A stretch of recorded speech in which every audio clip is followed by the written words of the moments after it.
GLP-1s, like Ozempic, but there are others too, are extremely controversial, but they're here and many people are using them to help reverse type 2 diabetes and for weight loss. There are some unwanted side effects like hair loss, muscle loss that seem to occur in many of my clients, and I see happening often in mom groups that I'm in. Then when people decide to get off of them, they start gaining the weight back rather rapidly. All of this can be avoided when you go on them correctly. In today's episode, I'm going to talk about my personal perspective on GLP-1s, how to mitigate unwanted side effects, and how to get off of them without gaining all of the weight back. Welcome to the Therapeutic Food Solutions podcast. I'm your host, Marian Mitchell. I'm an integrative nutrition health coach, therapeutic diet expert, and founder of The Road to Living Whole. There are many different diets out there. It's hard to know which one is right for you with your chronic illness and autoimmune disease. In this podcast, I'm going to share with you the foundational pieces every single therapeutic diet out there shares, and also how to use the best one for your particular diagnosis. If you've been looking for a meal planning partner, help navigating the complicated healthcare system, and want to feel better quickly, I'm your girl. Grab your kombucha and notebook. Let's dive in. When GLP-1s first came to the weight loss scene, I was adamantly against them. The frozen stomach syndrome, all of the nasty side effects, people being told they'll be on them for life. Like, why?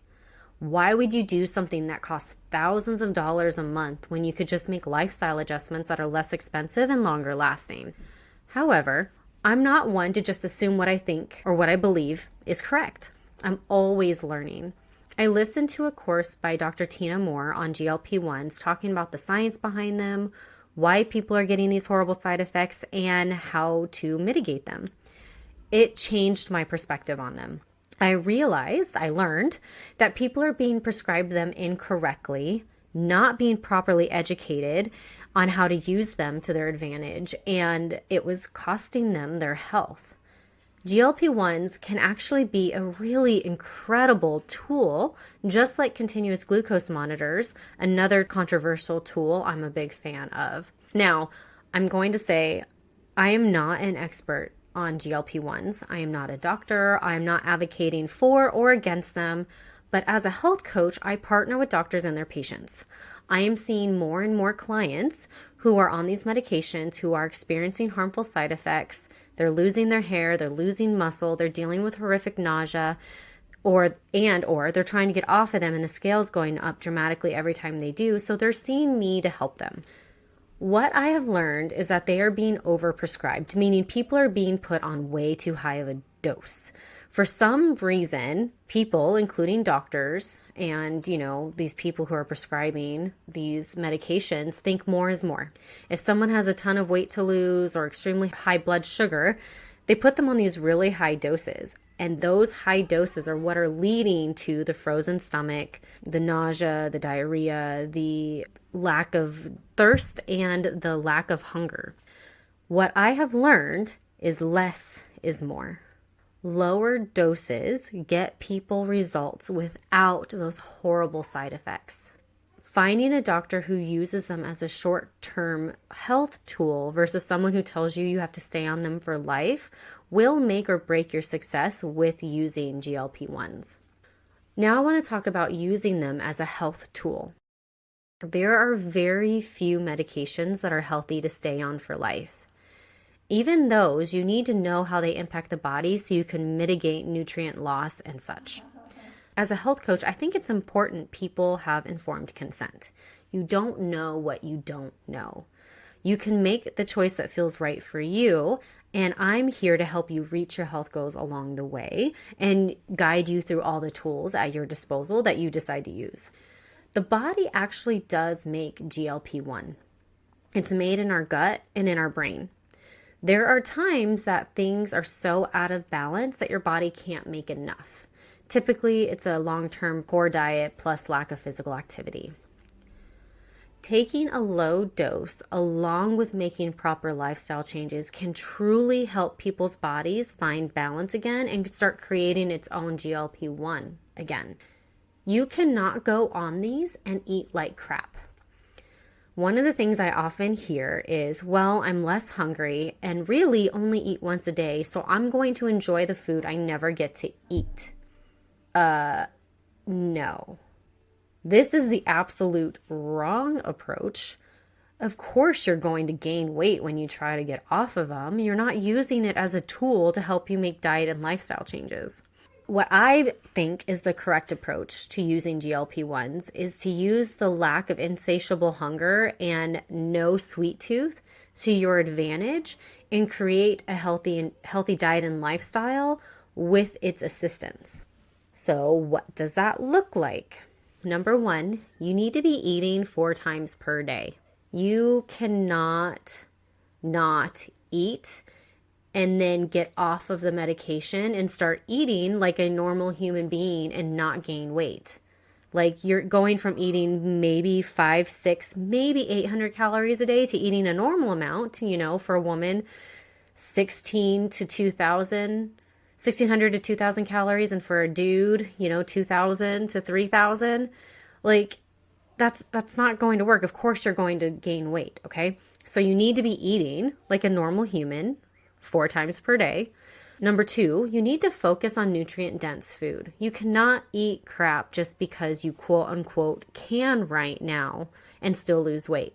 What does a nutrient-dense diet look like? You need 100 grams of protein per day. Half of every meal, vegetables, paired with a healthy fat like butter, tallow, avocado, olive oil, maybe a dash of nuts and seeds. And if you're still hungry after that, a carb like a piece of fruit. By focusing on protein, vegetables, and healthy fat, you're much less likely to lose your hair and muscle mass. Also, eating those foods help your body produce its own GLP-1. So you want to use this time to take advantage of not craving sweets to learn how to eat healthy and help your body work the way that it's supposed to. Number 3, you have to make sure you're drinking water. Lack of thirst is a common side effect, even on the lower doses. Especially if you're on too high of a dose and you're not hungry and you fill up on water, you don't want food, right? Chronic dehydration is terrible for your health. So start your day with water with electrolytes like salt with lemon juice or something like LMNT, and sip on water throughout the day. I use a cup with a straw because I will drink way more water throughout the day with a straw than bringing a cup up and down to my face. That's just how it is. Plus, it makes it easy to sip on, right? So start your day with like a good 16 ounces and then sip on it throughout the day. Make it a goal to get half of your body weight in ounces. And if you sip on it a little bit all day, you're more likely to do that, because your cells need water to be able to function optimally. And the goal is to use this time to give your body what it needs to function optimally. And then number 4, you need to walk for at least 30 minutes a day, but it does not have to be all at once. You can break it up into 3 10-minute walks after every meal. Eat your breakfast, go for a 10-minute walk, eat your lunch, go for a 10-minute walk, eat your dinner, go for a 10-minute walk, and you'll be good to go. Exercise in general helps your body create its own GLP-1 while also helping to keep your blood sugar stable, helping your body be more resilient to stress, and also prevents muscle loss. Add strength training 2 to 3 times per week is also highly recommended. You don't have to go crazy. 20 minutes, 3 times a week is sufficient. You can do upper body, lower body, or total body. Up to you. You just need to be strength training. You can do body weight. You can add weights, whatever it is. Just strength train. Okay, you don't have to go crazy. You don't have to push yourself really hard, but we have to mitigate muscle loss. And then number 5, don't eat junk food. And you know what junk food is. It's highly processed food like fast food, chips, baked goods, soda, sugary coffee drinks, stuff with food coloring, etc. Junk is what lowered your own natural GLP-1 in the first place and probably caused your weight gain to the point where you wanted to use a GLP-1 for help. So use the lack of desire for these foods to your advantage and cut them out now. You won't miss them if you're eating sufficient calories and food that tastes good. You can listen to episode 129 for my tips to make eating healthy easier. I'm not going to judge you. I'm not judging you for taking advantage of a peptide to help you reach your health goals. They are a tool in the toolbox. let's use them as a tool versus a crutch. They're not bad for you when given in the correct dose, which is much, much lower than what is typically offered. You are much less likely to experience the horrible side effects when you're eating nutrient-dense food and enough of it.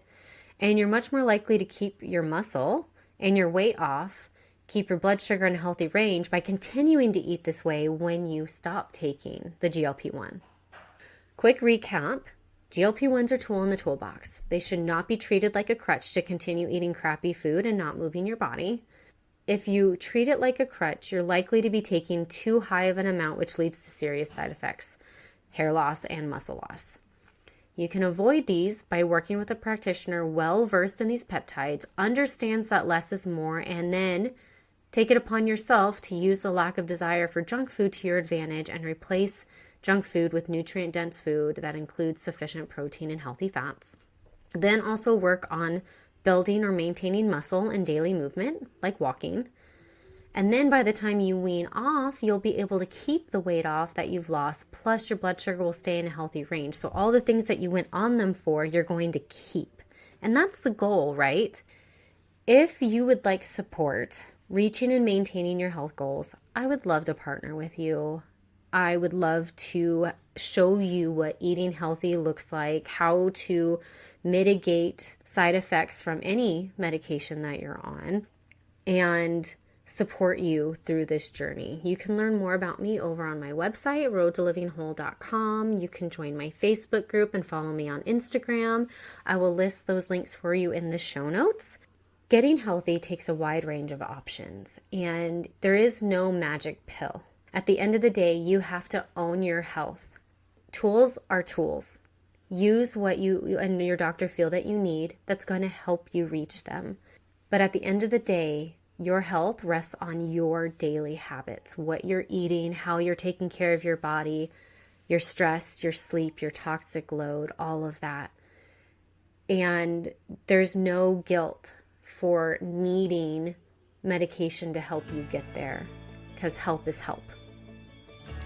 Thank you so much for hanging out with me today. If you found this episode helpful, would you do me a favor and help others find it by leaving a review, sharing a screenshot on social media, or sharing the link with a friend? By you sharing what you've learned, others are able to find this podcast and join our community. Be sure to check out my website, www.roadtolivingwhole.com, for over 160 delicious recipes, a variety of meal plans, and a blog packed full of even more healthy living tips. If you'd like to learn more about how to work with me as your coach, you can schedule a free consult through www.roadtolivingwhole.com/health-coaching/. Until next time, friend. Bye.